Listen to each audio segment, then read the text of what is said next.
Assalamualaikum warahmatullahi wabarakatuh. Kami dari kelompok 4 ingin mempresentasikan dari hasil penelitian yang dilakukan di SD Negeri 2 Sukoharjo. Yang beranggotakan saya sendiri, Lingling Ayu Sarita dengan NPM 111, Dita Fadila dengan NPM 150, Putri Meliza dengan NPM 122, Yunita Sari dengan NPM 141, Syafina Tunajah dengan NPM 135, Destiawati dengan NPM 126, Fadila Cikal Pratiwi dengan NPM 114, Sobri Kalindra dengan NPM 123, dan Muhammad Kemal Nugroho dengan NPM 132. Dan selanjutnya materi-materinya akan disampaikan oleh kelompok saya. Saya akan melanjutkan presentasi saya dari teman-teman saya. Metode penelitian dilaksanakan pada Sabtu 11 Mei 2024 yang bertempat di SD 2 Sukoharjo, Kabupaten Sukoharjo 2. Alamat Desa Sukoharjo 2, Kecamatan Sukoharjo, Kabupaten Ringsewu, Provinsi Lampung. Metodologi penelitian terdiri dari metodologi dan penelitian. Menurut Kamus Besar Bahasa Indonesia, metodologi adalah ilmu tentang metode, sedangkan penelitian adalah pengumpulan dan analisis secara sistematis.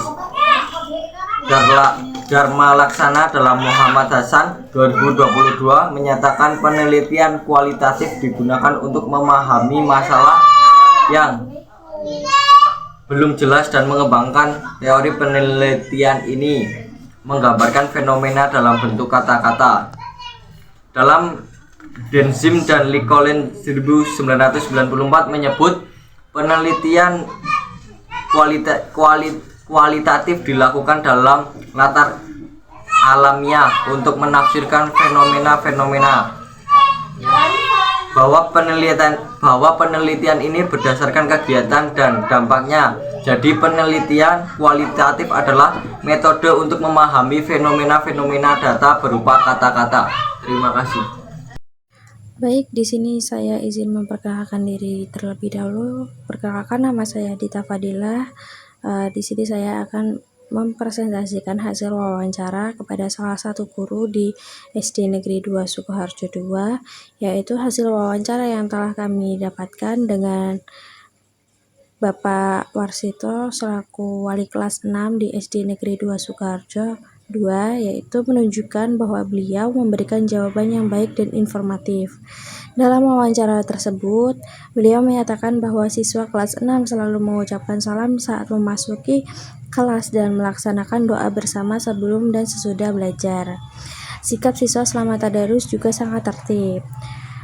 Dan mereka juga membaca surat-surat pendek seperti juz amma setiap hari dengan khusyuk dan hikmat.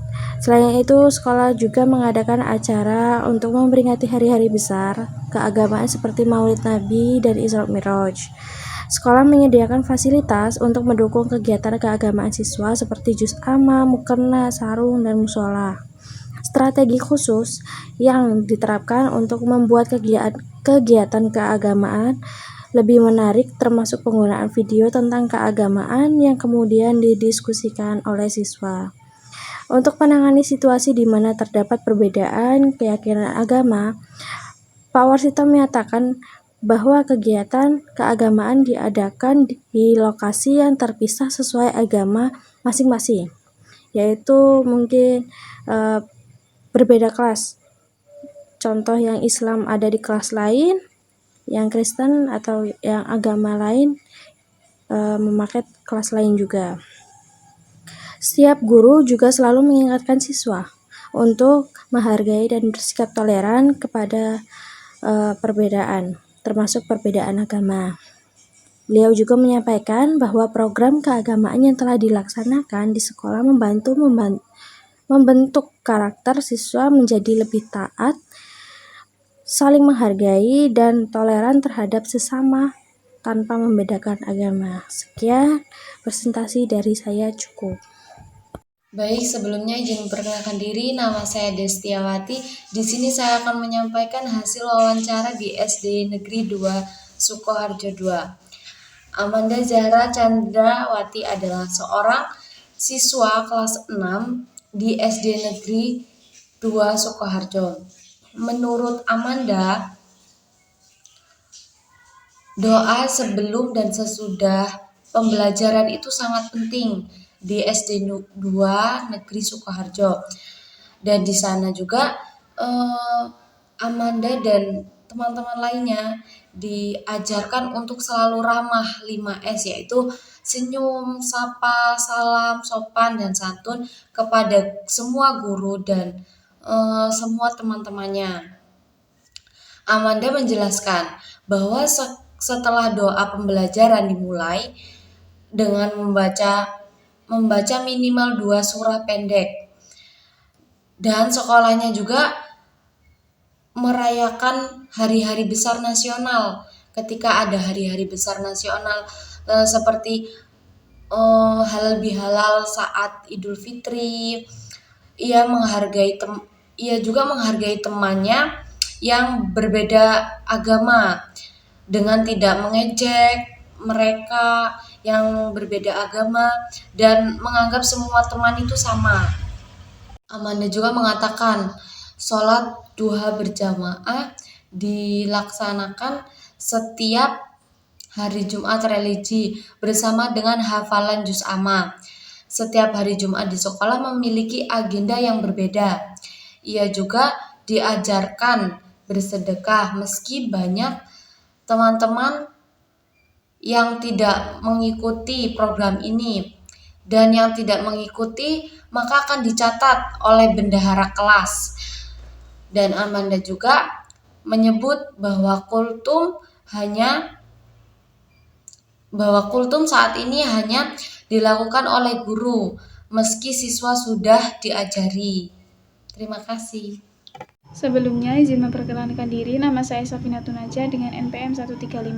Di sini saya akan menyampaikan hasil wawancara yang sudah saya lakukan di SD Negeri 2 Sukoharjo 2. Teresia Fariska Rahmawati adalah siswi kelas 5 yang beragama Kristen. Dia sudah memberikan jawaban dengan baik pada saat saya wawancarai. Meski ada beberapa pertanyaan yang belum dipahami, Fariska mengatakan bahwa setiap pagi dia melakukan salaman kepada gurunya dan menerapkan prinsip 5S. Sapa, salam, senyum, sopan santun. Sebelum pelajaran, ia dan teman-temannya berdoa dan teman-temannya membaca juz amma, tapi Fariska hanya diam karena untuk menghargai temannya yang beragama Islam.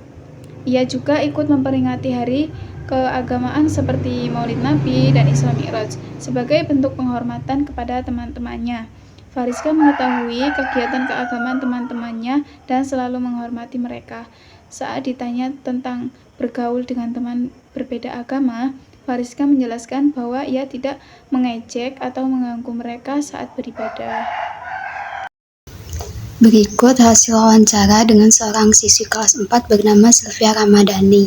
Dari wawancara tersebut, Sylvia menjelaskan bahwa ia selalu bersalaman dengan gurunya setiap pagi sebagai bentuk kesopanan, memahami dan menerapkan 5S, yakni sapa, salam, senyum, sopan, dan santun, serta melaksanakan doa dan membaca juz amma sebelum dan setelah pembelajaran dengan penuh khusyuk. Selain itu juga, ia aktif dalam memperingati hari-hari besar keagamaan seperti Maulid Nabi dan Isra Mi'raj di sekolahnya, serta terkadang melaksanakan sholat duha dan menghafal juz amma seminggu 2 kali. Meskipun mayoritas teman-temannya muslim, Sylvia juga menghargai temannya yang berbeda agama dan berteman dengan baik dengan teman-teman sebayanya, tanpa merendahkan atau mengejek, dan menerapkan toleransi dalam beribadah serta menghargai perbedaan. Saya Putri Meliza dengan PM 122. Di sini saya akan mempresentasikan hasil pengamatan terhadap siswa. Kelas 6 menunjukkan bahwa mereka telah menerapkan apa yang mereka katakan dalam wawancara, seperti berdoa sebelum dan sesudah pelajaran, tidak berkata kasar kepada guru, dan berpamitan saat pulang sekolah. Namun, masih ada beberapa siswa yang masih berkata kasar, menyontek, dan mengganggu teman. Siswa kelas 5 juga sudah menunjukkan karakter religius, seperti berdoa sebelum belajar, mencium tangan guru, dan saling tolong-menolong. Namun, ada beberapa siswa yang masih berkata kasar kepada teman, meskipun mereka tampak menghormati guru.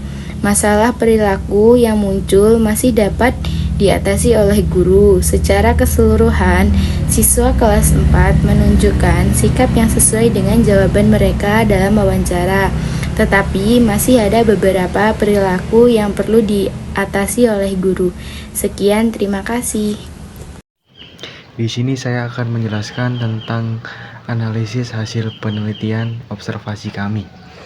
Dalam mencapai tujuan pendidikan, peran pendidik yang memahami pentingnya pembentukan karakter religius sangatlah penting berdasarkan hasil penelitian mini melalui wawancara dan observasi di SD Negeri 2 Sukoharjo 2. Ditemukan bahwa meskipun guru dan siswa kelas atas telah cukup baik dalam menerapkan nilai-nilai religius dalam pembelajaran, masih terdapat kekurangan yang perlu diperbaiki.